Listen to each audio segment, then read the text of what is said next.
నియోజకవర్గం విడపనకల్లు మండలము జనార్దనపల్లి గ్రామానికి చెందిన దేవాదాయ భూమికి సంబంధించి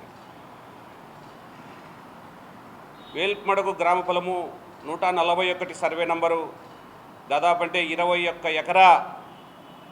ఆ రోజు ఆ భూమికి సంబంధించిన ఓనర్లు నివృత్తి శేషమ్మ, నివృత్తి చంద్రశంకరయ్య.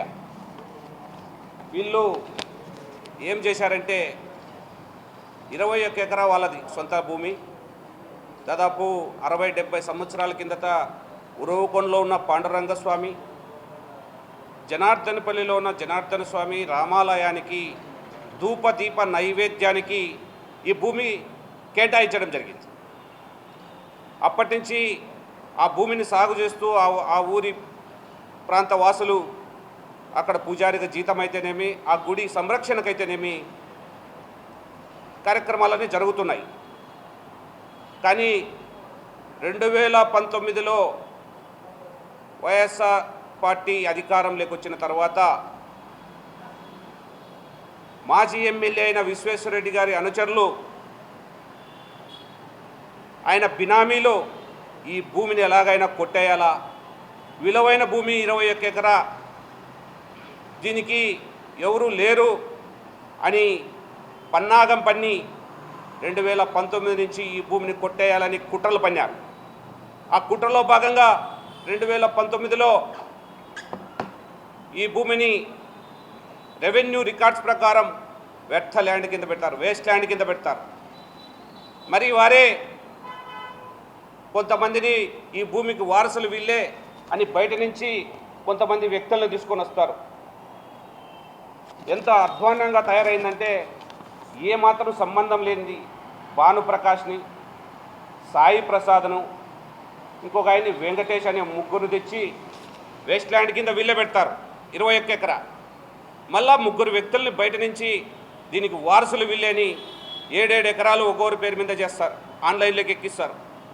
ఆ తర్వాత 2023లో జయకుమార్ పేరు మీద మళ్ళీ రిజిస్టర్ అయిపోతుంది. అంటే ఎంత దుర్మార్గము చూడి, వీళ్లకు దేవాదాయ భూములే కావాల్సి వచ్చాయా? ఎక్కడ చూసినా కబ్జాలనా? విశ్వేశ్వరరెడ్డి చాలా నీతి మాటలు చెప్తుంటాడు, నాయంత ఇంకా సత్యారిశ్చంద్రుడు లేడు, నాయంత ఇంకా దానగుణమున్నోళ్ళు లేడని. చిలక పలకలు చెప్పేది కాదు విశ్వేశ్వరరెడ్డి గారు. నీ అనుజులు లేకపోతే నీ బినామీదారుల పేరు మీద ఇపోతే 21 ఎకరా నువ్వు పట్టం కట్టించావు. నీ రెవెన్యూ అధికారులను అడ్డం పెట్టుకొని, అధికారాన్ని అడ్డం పెట్టుకొని 2019లో ఆ పని చేసి 2023లో ఆన్లైన్లోకి వెళ్ళి ఎవరినో ముగ్గురిని తీసుకొచ్చి 4 లక్షలు 5 లక్షలు డబ్బులు ఇచ్చేసి వాళ్ళకు ఏ పాపము తెలియని వాళ్ళు ప్రొద్దుటూరు నుంచి ముగ్గురు వ్యక్తులను తీసుకొచ్చి ఈ భూమి మీదే మీరు రిజిస్టర్ చేస్తే డబ్బులు ఇస్తామంటే వాళ్ళ పేరు మీద వెబ్లాండ్ రికార్డులోకి ఎక్కించి మరి ఇతనికి సంబంధించిన బినామీల పేరు మీద రిజిస్టర్ ఆన్లైన్లోకి ఎక్కించి రిజిస్టర్ చేపిస్తారు. మీరు ఎంత దుర్మార్గం అంటే ఇది. మీకు దేవాలయ భూములు తక్కువ వచ్చినాయి, పేదవాళ్ళ భూములు తక్కువ వచ్చినాయి. అదే ఆయన కుమారుడు అదే 2019-2024 మధ్యలో కమ్మూరు కాడ 15 ఎకరాలు సురేష్ గుప్తాది కబ్జా చేస్తే దాన్ని అంతా బయటకు పెట్టింది మేమే. దాని మీద ఇప్పటికీ కేసులు నడుస్తున్నాయి. ఇంకా ఉంది ఈయన చరిత్ర, ఈయన కొడుకు ప్రణయ్ రెడ్డి చరిత్ర. ఉండబండ దేవాలయాన్ని కుర్రా వరుణ్ యాదవ్ అని 1.5 ఎకరా కొట్టేశాడు. దాన్ని కానీ బయటకు తీసుకొస్తాం నెక్స్ట్ ఎపిసోడ్లో.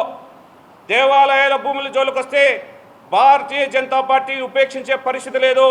హిందూ సంఘాలన్నీ ఏకమవుతాయి, మీ మెడలు వంచుతాం. మీరు మహాధర్నా చేస్తామంటారా? దేవుని భూమి కొట్టేసి, దేవుని కైంకర్యాలకు ఇచ్చిన భూమిని కొట్టేసి మీరు మహాధర్నా చేస్తారంట 31 తారీఖు. మేము కానీ హిందూ బంధువులందరినీ కలుపుకొని మెరుపు ధర్నా చేస్తాం. నువ్వు మహాధర్నా చేయొచ్చు, మెరుపు ధర్నా చేస్తాం.